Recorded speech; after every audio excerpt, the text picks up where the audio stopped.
Lord lead us as we share your word. Amen. Today we are sharing under the theme, facing our battles with victory.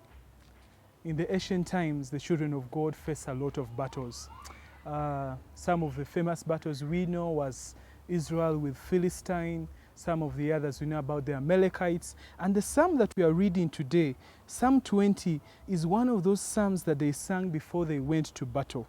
And so I know that today we have a lot of battles that we are interfacing with. Some of them could be health. You've heard of a famous phrase that he's battling with cancer. Some battles could be battles of addiction. There could be battles of habits.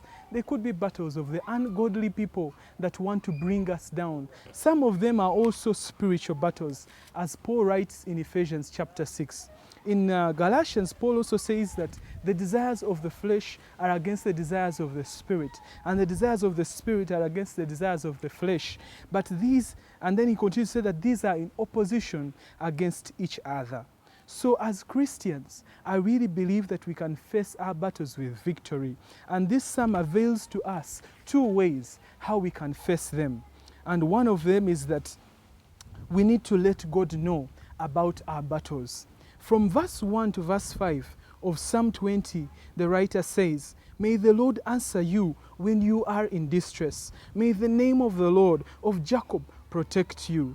May he send you help from the sanctuary and grant you support from Zion. May he remember all your sacrifices and accept your burnt offerings. May he give you the desire of your heart and make all your plans succeed. May we shout for joy over your victory and lift up our banners in the name of our God. May the Lord grant all your requests." In these 5 verses, David writes and is letting God know about the battles they were facing through the requests that he lists. He's asking God to answer them in their times of troubles. He's also asking God to protect them. He's asking God in verse 2 to send help to them from the sanctuary where the Lord dwelt. He's asking God to grant them support from Zion. He's also asking God to remember their sacrifices and accept their offerings, because this was a way of worshiping God. Before they went to battle, they had to offer sacrifices. He's also asking God to give them the desire of their heart and make all their plans succeed. Because as you know, if you've watched some of those adventure movies that give us a history, they always show that they always do a plan on how they were going to attack. So even them here, they will draw plans on how they are going to attack the enemy. And so he's saying, may God make your plans succeed. Make all your plans succeed. And he also shows his dependence on the Lord and his belief that God is going to give them victory when he says, may we shout for victory. May we lift up our banners. You could be asking yourself, why then should we let this God to know? Why should we let him know about our battles? We need to let him know about our battles because he is Lord. He is Yahweh.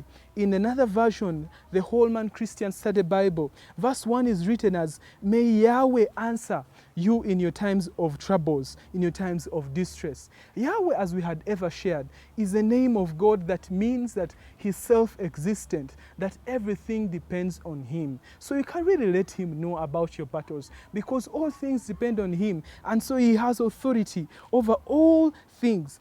The name Yahweh is also a name that specifies the immediacy of God, the accessibility of God, his presence, that he's there for us, he's there with us. He actually says in verse 1 that may the name of Jacob, may the name of the God of Jacob.